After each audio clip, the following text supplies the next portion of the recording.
안녕하세요. 사브TV 벤더빌트입니다.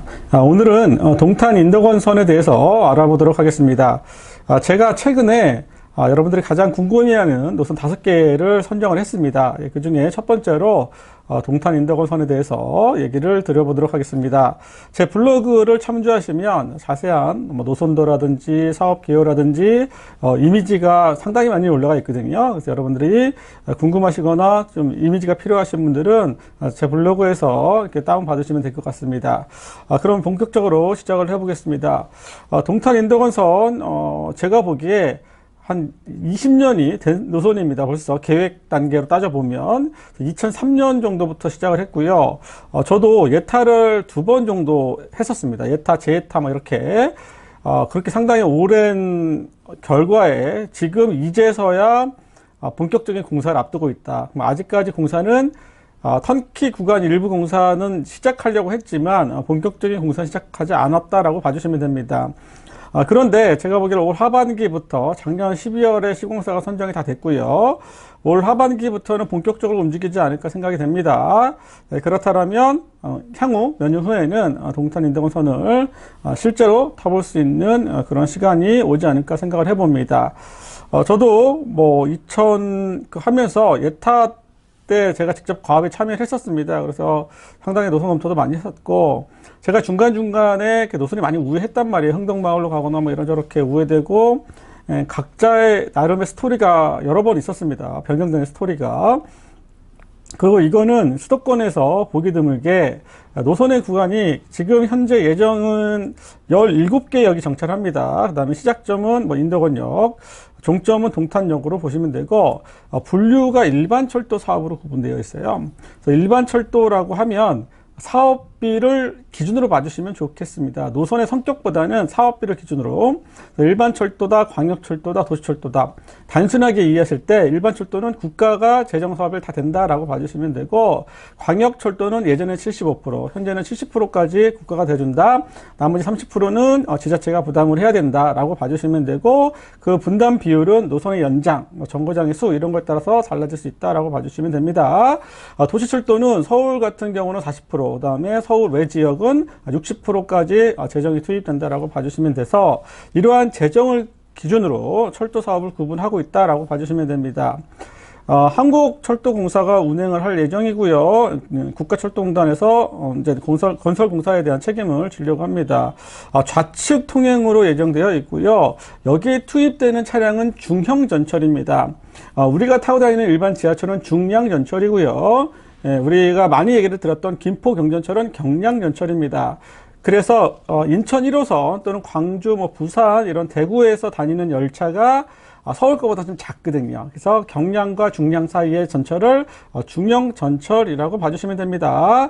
그게 초기에는 4량 정도 투입될 예정이고요. 향후에 수요가 많이 늘어난다 그러면 6량으로 이어질 가능성이 높습니다. 지금 계획상으로는 승강장의 그 길이가 한 105m 정도 됩니다. 그러면 한 17.5 곱하기 한 6량 곱하고 앞뒤 한 2.5m 더하면 한 105m 정도로 생각해 주시면 됩니다. 그래서 승강장은 6량을 확보해 놨다. 그리고 4량만 운행을 할 것 같다.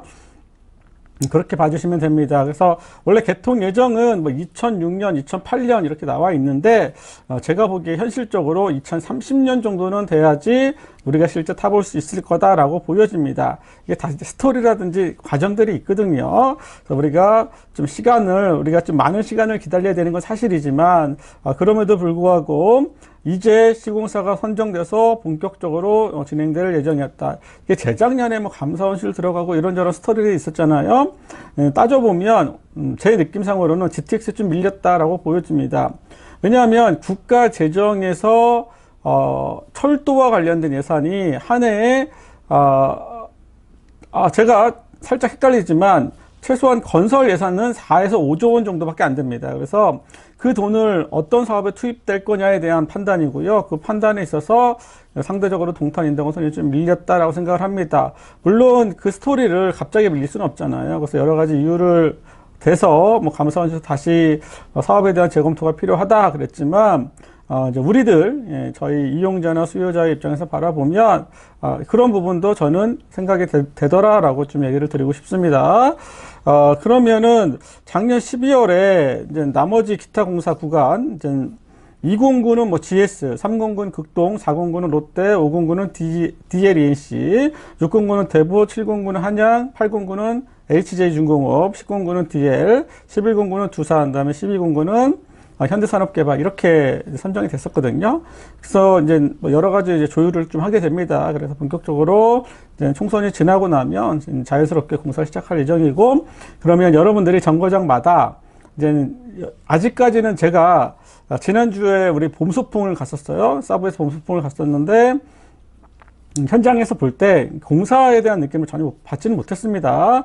원래 턴키 구간에서는 109하고 그다음에 909 이런 영통역하고 인도건역에서는 이렇게 펜스가 있긴 했지만 실제적으로 공사에 대한 느낌은 많이 받지 못했고, 다른 공고들도 아직까지는 이렇게 펜스가 치는 현장의 모습을 보진 못했단 말이에요. 3월 30일 날 제가 갔을 때, 그래서 아직까지는 본격화되진 않았지만 하반기 때는 뭔가 좀 펜스도 쳐지고 본격적으로 진행을 하지 않겠냐라고 보여집니다. 그래서 그 일련의 과정을 따져보시면 2030년 정도는 돼야 개통이 되더라라는 거예요. 왜냐하면 이거는 민자사업이 아니기 때문에 어떤 사업 기간에 대한 부분에 있어서 상당히 부담이 그렇게 크진 않아요. 민자사업 같은 경우는 그 안에 계약 조건에 공사에 대한 기간이 좀 명시되어 있습니다. 하지만 일반 철도는 예정은 되어 있지만 그렇게 뭐 명시적으로 뭐 어떻게 안 하면 위약조가 있다 이런 건 아니기 때문에 중간중간에 계속 설계 변경이나 공사 변경을 하면서 조금씩 딜레이 되는 그런 경우가 있다라고 보시면 됩니다. 아무튼 그래도 목전까지 왔다라고 보기 때문에 이제는 공사하는 현장들을 올 하반기에는 볼 수 있을 거라고 보여집니다. 총 사업비는 4조 원 훨씬 넘는 겁니다. 그리고 처음에 사업비에 대한 개념에서 만약에 추가적으로 노선을 우회하거나 정거장 설치를 요청하잖아요. 그런 것들은 요청한 지자체 또는 요청한 사업 시행자가 부담을 한다라고 봐주시면 됩니다.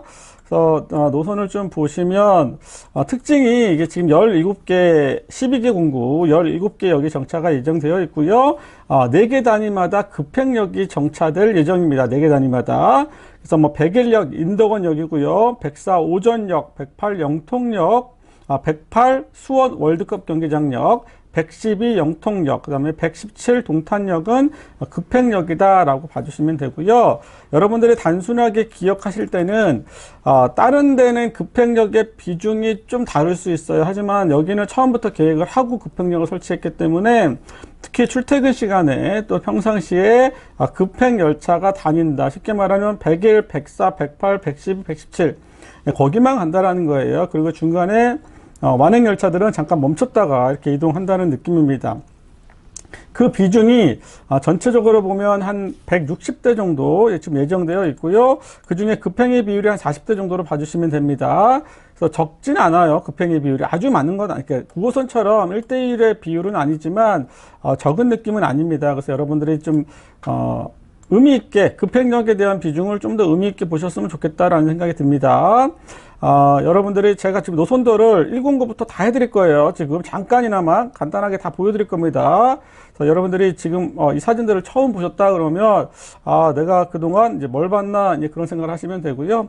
만약에 그래도 내용을 좀 본 거다라고 봐주시면 그래도 이제 자기가 본인이 보시는 시청자분들이 그래도 어떤 스토리를 많이 이해하고 있구나라고 생각해 주시면 좋을 것 같습니다.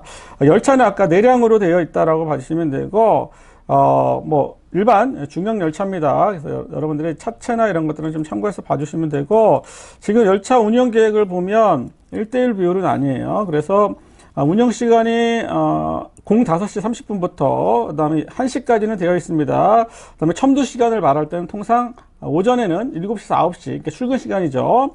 오후에는 17시에서 19시, 5시부터 저녁 5시부터 저녁 7시까지 이렇게 2시간씩을 우리는 첨두, 러시아워라고 표현을 합니다. 그렇게 좀 봐주시면 되고요. 그 다음에 이제 운전 시격을 보면 열차 배차 간격이에요. 급행 열차가 20분에 한 대씩, 그리고 평상시에는 30분에 한 대. 그러니까 아까 말한 출퇴근 시간, 러시아워 때는 20분에 한 대, 그리고 평상시에는 30분에 한 대가 간다라고 봐주시면 되고요. 그 다음에 지금 왕복 기준으로 87회이기 때문에 편도 기준으로 45회 정도, 44회 정도 봐주시면 될 것 같습니다. 그 다음에 완행 열차는 지금 하루 120회, 121회 정도 봐주시면 될 것 같고요. 첨도 시간에는 7에서 7.5분 간격, 그 다음에 평상시에는 10에서 15분 간격. 아무래도 전체 운행이 166대 정도라고 봐주시면 되고, 이것들을 여러분들 참고로 했을 때 급행에 대한 비중이 한 1대3 아니면 뭐 1대2.5 이 정도의 비율이다. 그러니까 3대가 완행이 가면 뭐 급행이 하나 간다거나 2대가 완행이 가면 급행이 한 대 간다거나. 아무래도 출근 시간에는 아까 20분 간격이니까 완행, 급행 이렇게 간다고 봐주시면 되겠죠. 그래서 급행에 대한 비중이 좀 있다라고 봐주시면 되고요. 참고로 지선이라고 있습니다. 지선은 서동탄역에서 가는 거예요. 서동탄역. 지선은 지금 계획상으로는 평상시랑 뭐 출퇴근 상관없이요. 하루에 30분에 한 대씩 정도로 운행된다라고 봐주시면 될 것 같습니다. 30분에 한 대 정도. 그렇게 운행을 한다라고 봐주시면 됩니다. 제가 지금 짤막하게나마 역에 대한 얘기를 좀 드려볼게요. 역에 대한 얘기를. 처음에 인도건역입니다. 인도건역.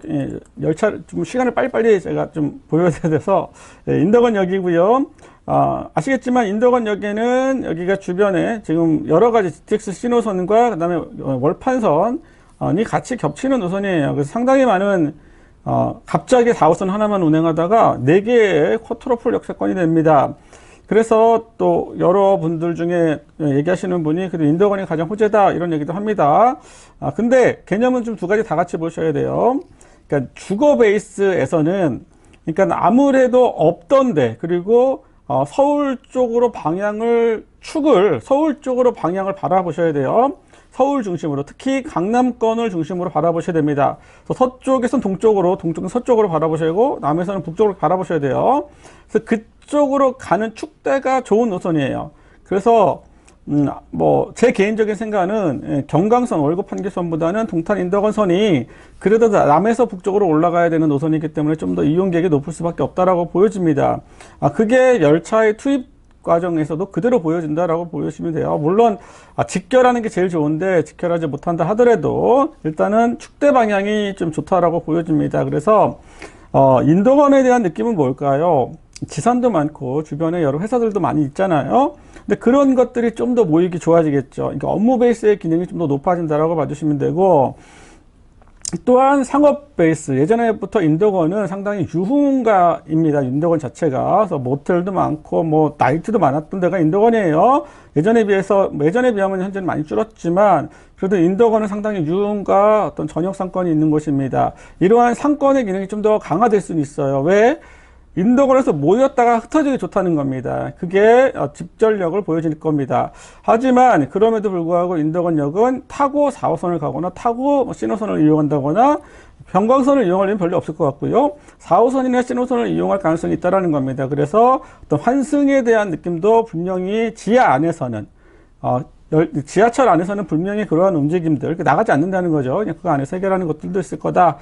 그럼에도 불구하고 저는 상업과 업무에 대한 어떤 기능들이 커질 수 있다라고 생각을 합니다. 그게 이제 백일역이고요. 백이역을 보겠습니다. 백이역은 농수산물, 안양 농수산물 도매시장입니다. 이름에 대한 명칭은 아마 뭐 대충 다 나왔지만 나중에 최종적으로 운행하기 전에 노선에 대한 이름, 그리고 역에 대한 명칭에 대한 이름이 그때 정해지는 겁니다. 미리 정해지진 않아요. 운행하기 2, 3년 전에 시민단체, 각 지자체, 그 다음에 공단 이런 데 다 모여가지고요. 역명과 관련된 회의를 하게 됩니다. 그래서 그때 위원회 같은 느낌으로 이렇게 결정을 한다라고 봐주시면 되고, 그래서 저는 그냥 백이 정거장이라고 표현하겠습니다. 그리고 노선의 이름은 동탄 인덕원, 인동선 좀 약간 표현이 그렇잖아요. 근데 노선의 한 70%가 수원 지역을 이렇게 관통하는 노선입니다. 그래서 저는 개인적으로 요즘에 많이 이렇게 붙이는 신자 붙여서, 맞죠? 신분당선, 신안산선, 그래서 여기는 신수원선, 이런 이름이 어떨까 싶습니다. 그래서 개인적으로 신수원선이라고 많이 부르기도 합니다. 그래서 인도권 동탄선, 동탄 인도권선이라고 일단 부를게요. 동탄 인도권선의 백이 정거장은 안양 노수산물 도매시장과 바로 옆에 있죠. 그 옆에 변전소도 있고 어떤 주거 베이스 아파트 단지도 깐이 모여 있습니다. 참고로 좀 제가 노선을 같이 띄워 놓을 테니까 여러분 봐주시면 되고요. 그다음 백삼 정거장은 여기는 최근에 그 호계동이라고 하죠. 호계역, 호계동이라고 하시고, 이제 그쪽에서 노선에서 바라면 시점을 제가 인도권으로 보겠습니다. 인도권에서 동탄을 정점으로 볼게요. 그래서 좌측이죠. 예, 좌측이죠. 예, 남북으로 따지면 우측이고요. 예, 그쪽으로 보면 이제 안양 교도소가 있습니다. 그래서 저기에 이제 지금 새로 그 뭐 어바인 뭐 퍼스트하고 또 앞에 새로 다 졌잖아요. 지금 아파트 단지들을. 상당히 세대가 많습니다. 뭐 3천 몇백 세대, 2천 몇백 세대 된단 말이에요. 근데 거기서 교도소가 그대로 보여요. 그래서 여러분들이 무슨 뷰 하잖아요. 뭐 공원 뷰, 무슨 뷰 하는데 여기는 교도소 뷰입니다. 그래서 좀 표현이 애매해요. 그래서 안양시나 그 지역에 계신 분들은 교도소 이전에 대해서 빨리 하려고 합니다.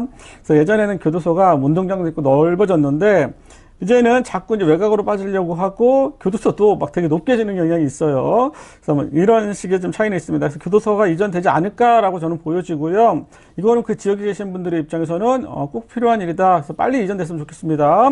그게 백삼 정거장 호계 사거리에 있는 호계역입니다. 그다음 백사 오전동입니다. 오전역이라고 불릴 것 같고요. 모랑로 사거리가 있고 그 지역은 그 남쪽으로 보시면 동쪽 노선에서 보면 동쪽, 그다음에 지도에서 보면 남쪽입니다.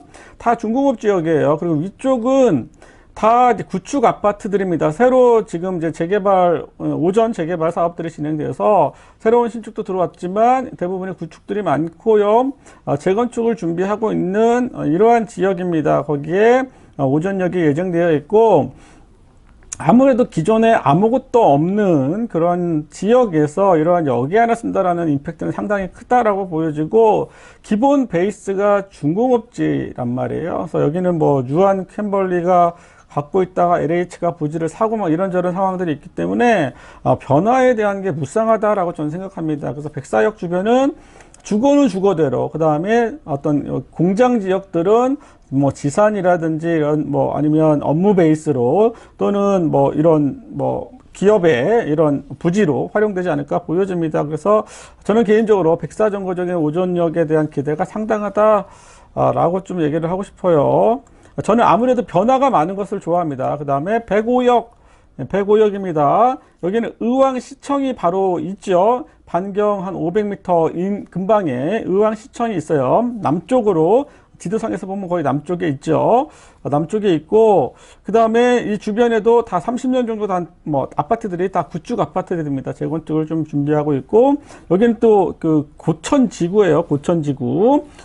지금 계속 공사를 하고 있습니다. 그래서 아파트 단지들 계속 들어서고 있다라고 보여지면 됩니다. 그래서 뭐, 비록, 저기는 아니어도, 급행역은 아니다 하더라도, 단지들이 좋아지고, 또 재건축 이슈들도 있기 때문에, 또 여러 가지, 또 상황 변화가 있을 거라고 보여집니다. 그래서, 기존의 어떤 구도심에 있는 것보다 신도시 개발과, 뭐, 구축에 대한 어떤 재건축이나 재개발 이슈가 있는 곳, 이러한 것들이 좀 더, 그래도 의미를 조금 더 비중을 두면 좋지 않을까라고 생각합니다. 그 다음에 106정거장입니다. 106정거장. 그 위쪽에는 다 뭐 경기 인재개발원, 그 다음에 공무원, 뭐 교육원 이런 것들이 있고요.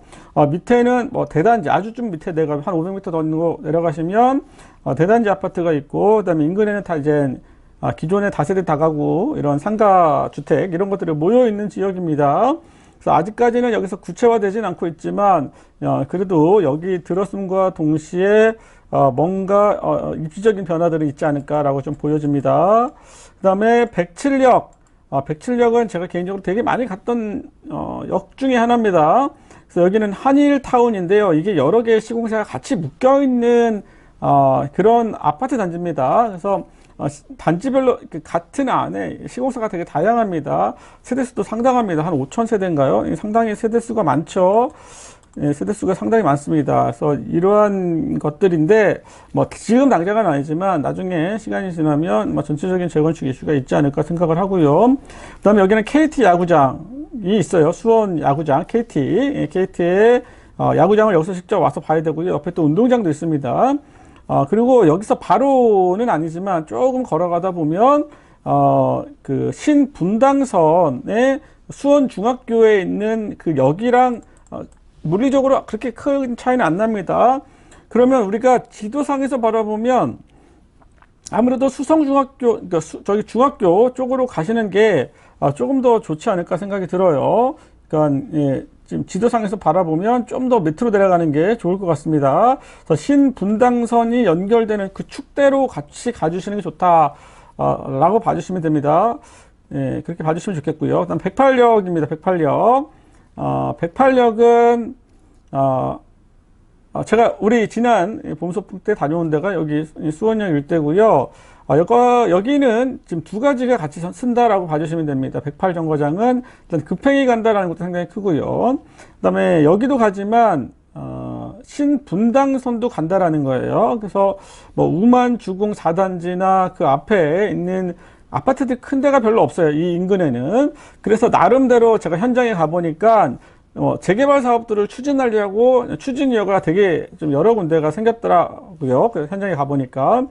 그런데 여기서 한 500m 좀 벗어나서 남쪽으로 좀 보시면, 서남 쪽으로 이렇게 보시면, 화성이라는 게 있습니다. 화성이라고. 그래서 수원에서 그 정조하고, 그 다음에 정약용이 뭐 건축했던 화성이 있습니다. 그 화성이 유네스코에 등재가 되면서 그 화성 일대가 역사문화보호구역, 그 다음에 뭐 보전구역, 이런 걸로 지정이 되면서 그 인근들도 좀 영향을 받습니다. 그리고 아직까지 여기 고도지구가 있어요. 그래서 고도지구가 있어서, 실제로 사업을 검토할 때 용적률을 높게 받기가 어렵기 때문에, 그러니까는 뭐 건폐율은 어떻다 치더라도 높이 못 진단 말이에요. 쉽게 말하면 좀 높이 져야 사업성이 있는데 현재까지는 좀 제한이 있기 때문에 이러한 개발들이 좀 어렵다라고 봐주시면 돼요. 근데 작년에 수원시에서 수원시장이 여기 고도지구를 어떻게든 풀겠다라고 뭐 대놓고 이렇게 얘기를 하셔가지고 이 역과 역이 생긴과 동시에 다를 할 수는 없을 거라고 생각을 해요. 왜냐하면 화성이 한 500m밖에 안 됩니다. 그래서 일부 구역에 있어서는 그래도 해제나 완화가 되지 않을까라고 보여집니다.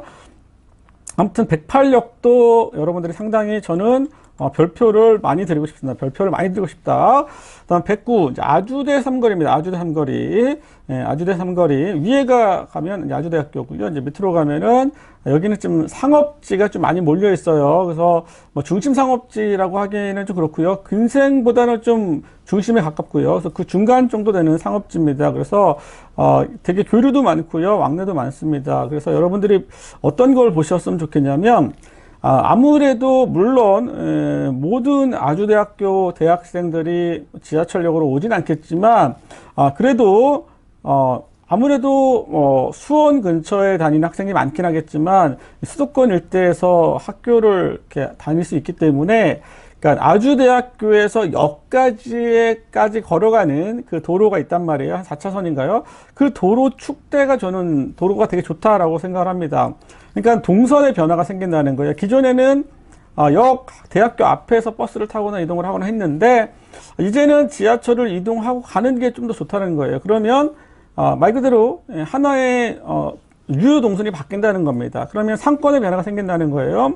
그러면 대학에서 역까지 가는 그 길목에 뭐 먹는 거 아니면 뭐 술 마시는 거 이런 것들에 대한 기능이 커질 수 있기 때문에 다른 지역보다는 저는 그 길목을 좀 더 주목해서 보면 어떨까라고 생각을 합니다. 좀 109역 좀 봐주시면 되고 110역은 광교입니다. 광교. 위로 가면 광교 아이파크도 있고요. 그 다음에 원천 호수공원이죠. 그쪽도 있고요. 네, 그래서 그 위쪽은 다 광교이기 때문에 가격도 좀 제일 비싼 편이잖아요. 그리고 나서 여기에 뭐 예전에, 지금 현재 국토지정보원도 있고, 예전에는 뭐 법원이 있었는데 법원을 좀 넘어간 것 같고요. 그 다음에 주변에 주공 아파트들이 되게 많아요. 한국 아파트도 있고, 뭐 주공 아파트. 그래서 예전에 아파트들이 좀 많이 있는데, 위쪽으로, 여기 좀 경계가 좀 애매합니다. 위쪽으로 가면은 광교고요. 또 오른쪽으로 가다 보면은 여기가 아마 용인화성 이런 쪽으로 좀 다른 지역으로 빠지기도 합니다. 그래서 이쪽 주변의 상황들이 좀 다양하죠. 다양하기 때문에 북쪽과 남쪽의 어떤 현황과 어떤 아파트의 가격 차이가 극단적으로 좀 차이가 납니다. 여러분들이 당장은 아니겠지만 좀 비교해 볼 필요는 있어요. 그러니까 새 아파트가 당연히 좋은 거고 호수뷰를 꼈다라고 하면 좋을 수밖에 없죠. 하지만 저희가 또 투자를 염두에 둔다라고 하면 또 기존에 있는 가격을 무시하지 못한다는 겁니다. 그러면 여기가 새로 진다 그러면 뭐 광교는 최소한 가격이 될 거 아니에요. 아무래도 10년 정도 이상의 차이가 나기 때문에 새 아파트에 대한 가격 현상이 좀 더 높아질 수도 있다. 비슷하거나 이럴 수 있다고 보여집니다. 그래서 새 아파트에 대한 어떤 뭐 갭이라든지 가격에 대한 부담이 있다라면 한번 구축을 한번 노려보시는 것도 어떨까 싶습니다. 거기까지만 제가 오늘은 너무 많이 얘기를 해야 돼서 그 다음에 111역입니다. 그래서 나중에 좀 노선이 우회가 되면서 흥덕마을로 빠졌어요. 그래서 개인적으로는 이게 직결, 그러니까 좀 더 노선이 꺾인 형태입니다. 그래서 좀 시간차가 좀 더 생겼어요. 그런데 또 이쪽에 계신 분들은 이게 꼭 또 필요한 노선이고, 이제 그 앞에 이마트도 있고, 나름대로는 또 살기가 괜찮고요. 옆에 또 보시면 원천, 아까 호수공원이 보이기 때문에, 괜찮아요. 이 주변에 또 초등학교나 이런 학교들도 있고, 그래서 나름대로 살기는 괜찮은데, 교통은 좀 많이 불편했죠. 그래서, 저는 그래도 뭐 시간이 좀 걸릴지언정 이 지역에 계신 분들한테는 상당히 필요했던 노선이다라고 보여집니다. 112역은 영통역입니다. 영통역. 영통역은 분당선하고 연결이 되죠. 저는 영통역이 분당선 급행이 예전에 좀 쓰면 좋겠다라고 했는데 쓰지 않는 건 좀 아쉽습니다. 근데 인근에 보면 삼성전자 사업 부지가 엄청 큰 게 있고요. 그 다음에 여기도 부동산 시장이 들어올 때 상당히 많이 올랐어요. 상당히 많이 올랐던 곳이 하나가 영통역입니다. 여기서 일단은 인동원 동탄선을 타고 영통역으로 분당선을 타고 갈 수도 있어요. 그 위쪽에 가보면 나름대로 일자리가 많이 있고 또 선릉역까지 이어져. 물론 시간이 좀 제법 걸립니다. 그리고 죽전까지만 운행 횟수가 많고 영통역은 그거보다 운행 횟수가 적습니다. 이제 그런 아쉬움들은 있지만 그래도 하나의 길이기 때문에 여기서 굳이 인덕원으로 갈 필요 없이 그냥 분당선 또는 아까 108역의 신분당선을 타고 갈 가능성이 높습니다. 그래서 다시 이제 위로 올라가는 형태이기 때문에 영통역 주변이고요. 여기에 뭐 가정법원도 최근에 들어섰고요. 되게 대규모 홈플러스도 있고 대규모 상업시설들이 많이 있습니다. 저는 아무래도 삼성전자가 그 자축에 좀 거리는 있지만 부지가 있고 그 부지가 나중에도 뭐 개발이 다시 좀 현대화 사업이 되거나 하면서 좀 커질 수 있다라고 보기 때문에 서쪽 영통역을 바라봤을 때 서쪽 삼성전자 부지 쪽 방향에 재건축이 예정되어 있는 곳 중에 갭이 좀 작은 것을 보시면 어떨까 싶습니다. 그리고 113으로 가겠습니다. 113. 113은 서천마을입니다. 서천마을. 되게 동네가 둥글둥글하게 생겼습니다. 여기에 위치는 거기에 작은 중간에 상업지 같은 데가 있는데요. 한가운데 여기 정차한다라고 봐주시면 되고요. 주변에 대부분 서천마을은 다 도보권에 해당이 되고요. 인근에 가보면 뭐 두산 이브라든지 뭐 푸르지오라든지 앞에는 오히려 뭐 임대 아파트들도 있고요. 그다음에 힐스테이트 서천이 좀 있고요. 서천마을입니다. 아무래도 여기는 기존에 교통에 대한 게 뭐 버스가 몇 개 없었어요. 그래서 상당히 불편했습니다. 그런 것들의 혀를 좀 뚫어줬기 때문에 저는 뚫어줄 수 있기 때문에 저는 좀 의미 있게 봅니다. 그다음에 114역으로 가면 여기가 나노 삼성전자 화성 캠퍼스가 있는 곳이고요. 나노시티라고 부릅니다. 그래서 여기를 뭐 나노 반월초등학교도 있고요. 나중에 어떤 식으로 이름을 붙일지는 좀 모르겠지만 뭐 반월역이라고 붙이겠죠. 아니면 또 삼성전자 부기명을 쓸 수도 있고요. 그래서 여기도 상당히 현장에 가보시면 좀 차량을 좀 막 일방 통행만 이렇게 되어 있어요, 여기가. 그래서 좀 운행하기도 좀 애매합니다. 초행길은 잘못 운행하면 빙글빙글 돌아야 되는 상황이 와요. 뭐 잘 가야 됩니다, 아무튼. 그래서 그런 데 있기 때문에 상당히 지금 이 노선에 있어서의 의미는 크다라고 보여집니다. 그래서 여러분들이 가격대만 좀 잘 보시면 어떨까 싶고요. 115역입니다. 여기는 독재울 사거리, 능동마을 사거리 이렇게 불리고요. 여기는 후면 쪽에는 아파트 단지들이 좀 있는데 그 앞쪽에는요 높은 건물이 별로 없어요. 그리고 막 드라이브 스루 이런 것들 되게 많이 보입니다. 식당도 막 2층, 건물도 해야 3층. 그리고 건물이 있다 하더라도 주차장 부지가 엄청 넓고. 왜 그럴까요? 여기는 일반 주거 지역이 아니기 때문에 그렇습니다. 상업지도 아니고 준주거도 아니고 일반 주거지도 아니고 그래서 녹지 계획관리 이런 지역이기 때문에 높이 지을 수가 없는 겁니다. 그래서 건폐율과 용적률이 제한되기 때문에 높이 지을 수 없는 거고. 그런데 역세권이라 하면 우리 상업지를 항상 생각하잖아요. 그래서 녹지나 계획관리는 아니라고 생각을 합니다. 그래서 나중에 웬만하면 종상향을 잘 안 해주긴 하거든요. 하지만 필요에 따라서는 이 지역만큼은 종상향을 해주지 않을까라고 생각을 해봅니다. 그래서 어떻게 될지 한번 지켜보기로 하고요. 그 다음에 110, 여기가 115니까요. 116역입니다. 116역. 여기는, 메타폴리스. 상당히 초고층 건물이 보이죠. 그 다음에 이제 상업시설들도 부지가 있는데 아직까지는 좀 진행이 안 되는 것 같고, 인근에 업무시설들 좀 있고요. 그 다음에 단지들도 좀 많이 있습니다. 그리고 여기서 넘어가는 동탄 가기 마지막이거든요. 그래서 여기가 동탄 1 신도시의 라고 봐주시면 됩니다. 넘어가면은 이제 동탄 2 신도시가 돼버리기 때문에 동탄 1로 신도시라고 봐주시면 되고, 그래서 가격이 좀 늦게 올랐어요. 부동산 시장이 좋을 때 처음에는 안 오르다가 동탄 2 신도시가 막 올라가니까 여기서 좀 따라 올라가는 영향을 좀 보였고요.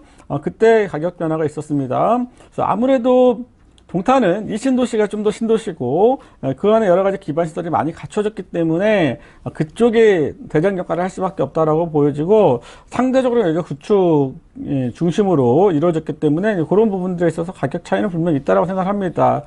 또 나중에 또 어떻게 될지 모르죠. 일단 그렇다라고 봐주시면 되고, 가보시면 상당히 높은 건물이 몇 개 보입니다.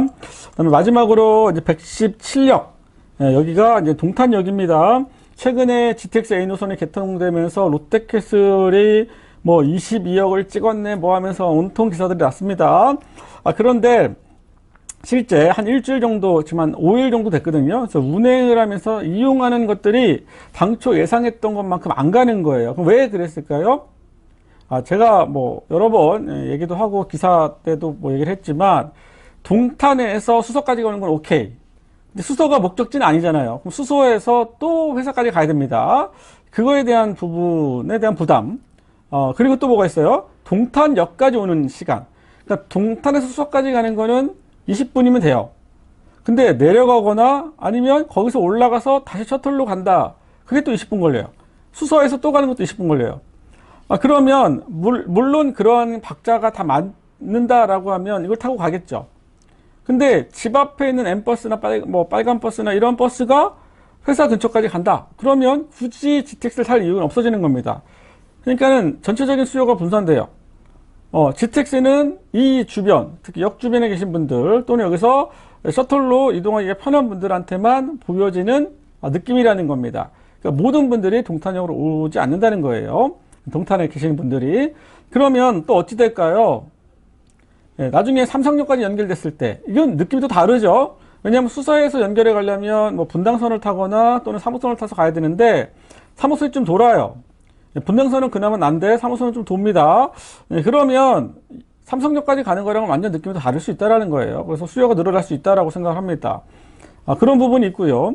또 한편에서 바라보면 요금에 대한 것도 부담이 없다라고 할 수는 없습니다.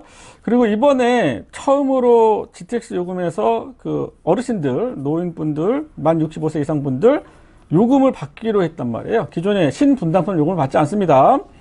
근데 최초로 지하철 개념상에서 급행 지하철이에요. 개념상으로 보면 일반 철도는 아니란 말이에요. 지하철로 구분하시는 게 맞아요. 최초로 어르신들 요금을 받는 겁니다. 그런데 그러면 아무래도 어르신은 탈 가능성이 적죠. 일부러라도 안 타죠. 급하시면 타겠지만, 그런데 동탄 인덕원선은 그런 느낌은 아니잖아요. 그러면 생각보다 GTX 노선보다 동탄 인덕원선을 사고 넘어가가지고 분당선, 신분당선 갈아탈 가능성도 있다라고 보여집니다. 그래서 노선에 좀 특징이 있기 때문에 그렇게 좀 봐주시면 되겠습니다. 그 다음에 이제 뭐 저기 병점 차량에 들어가는 수동탄역 거기는 있는데 여기 좀 제한적이라 오늘 여기까지만 좀 보여드리도록 하겠습니다. 이게 너무 시간을 많이 제가 지금 얘기를 해서 일단은 거기까지만 좀 보시고요. 지금 부동산 시장 자체가 그렇게 좋지는 않습니다. 그래서 뭐 착공을 한다, 개통을 한다, 그래서 가격의 변화가 크진 않습니다. 근데 시장이 좋을 때는 만약에 올라야 되는 가격대가 왔는데 어떤 변화가 왔는데 그 변화에 올라가지 못하는 경우가 있다 하더라도 나중에 시장이 좋아질 때는 그때 못 올랐던 게 같이 올라가는 경우도 있습니다. 근데 이미 동탄인덕원에 대한 그 가격은 저는 부동산에 상당히 반영이 됐다라고 보여집니다. 그래서 투자에 있어서만큼은 좀 조심스러웠으면 좋겠고 아무래도 실거주의 입장에서는 뭐 크게 나쁠 건 없다라고 생각합니다. 그리고 나중에 이제 개통을 하면 뭐 전세가나 이런 것들이 좀 올라갈 가능성이 높아요. 그럼 결국 전세가가 다시 매가를 올릴 수도 있겠죠. 그런 부분은 좀 염두에 두셔야 됩니다. 그래서 일단 본착공 전에 이게 착공이 이제 들어가면 아직까지는 크게 이슈를 못 받았지만 공사가 들어간다 그러면 다시 한번 텔레비나 아니면 기타 방송에서 나올 수 있습니다. 그래서 이제는 뭐 본격적으로 이 시대가 열렸다라고 하면서 이렇게 분명 나올 수 있거든요. 그래서 이왕이면 이 방송을 보셨기 때문에 이게 몇 달 안 남았어요. 제가 보기에는 이제 금방 할 것 같습니다. 그래서 지금 타이밍을 한번 보시면 좋겠고요. 그 다음에는 좀 천천히 보시고 시장 상황을 좀 고려해서 좀 보시되, 저는 앞으로 이제 하반기 때 시장이 그렇게 다시 회복되는 시장은 아닐 거라고 보여집니다. 그래서 여러분들이 한 1년, 2년, 3년 정도 좀 텀을 두시면서 자기 목적에 따라서 좀 하시면 좋겠고, 이왕이면 뭐 경매든 뭐든 뭐 급매든 한 10%라도 좀 다운받아서 사면 부담은 좀 덜 하겠죠. 그래서 지금 전략은 당장의 어떤 단기 차익보다는 좀 시간적 여유를 좀 두면서 어떤 뭐 역이면 역, 아니 단지면 단지를 이렇게 계속 눈여겨보세요. 그리고 나서 생각했던 것보다 가격에 좀 다운된 게 있다 라고 했을 때는 좀 빠른 판단, 누군가 그 물건들을 찾는 사람들이 분명히 있을 거기 때문에 좀 더 빠른 판단이 있었으면 좋겠다는 생각을 합니다. 수원 일대로 가는 선이고, 저는 개인적으로 되게 좋아하는 노선이기 때문에 여러분들이 2024년 상반기 동탄인덕원선에 좀 주목을 했으면 좋겠다 라는 얘기를 드리면서 방송을 마치도록 하겠습니다. 감사합니다.